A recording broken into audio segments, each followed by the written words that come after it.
po enem tednu odpravili naprej. V bistvu sploh nismo imeli nobenega namena toliko časa na tej plaži ostati, ampak je bilo res mirno in fajn, ker smo bili lahko zraven plaže parkirani. Tako da ja, smo res kar uživali in smo s težkim srcem danes šli naprej. Tudi kulinarično smo uživali, ker so toliko onih šrimpov nakupila, da smo jih čisto cel teden jedli.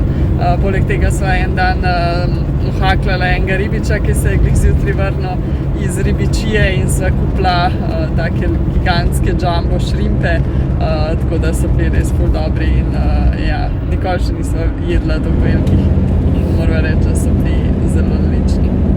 Ja, zdaj smo zalogo teh šrimpov uporabili, tako da danes sva se še v vasi ustavila in obnovila zaloge, sva kupila novi 2 kili. Zdaj gremo pa naprej proti Kap Skiringu, to je v bistvu bila ena najlepših, če ne najlepša plaža v Senegalu, ki se tudi naprej nadaljuje v Gvinejo-Bisau.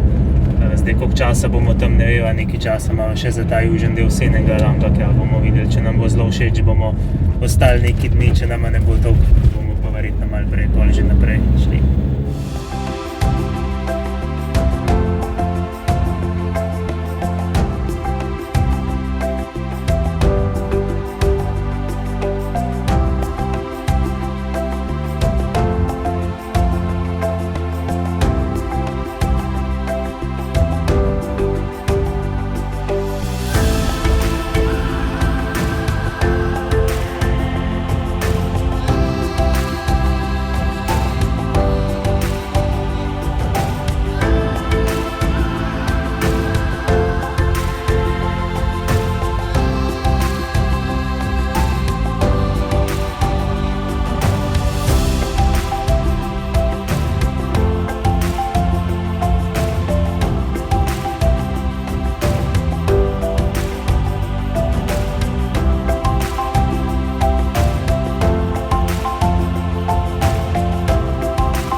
No, smo najdeli ta plac, 100 metrov od morja, je kar v redu, no, ni nekaj ekstra posebnega, ni toliko lep, kot je bil prejšen, ampak za kakšen dan ali pa mogoče še več pa bo. Ja, tudi plaža ni toliko zelo lepa, kot je opevana.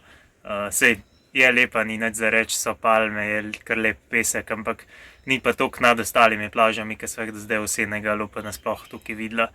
Tako da ja, ampak vseeno, nekaj dni bomo verjetno tukaj ostali in si še malo odpočili. Je pa to za ta vlog, pa se vidimo v naslednjem. Dio!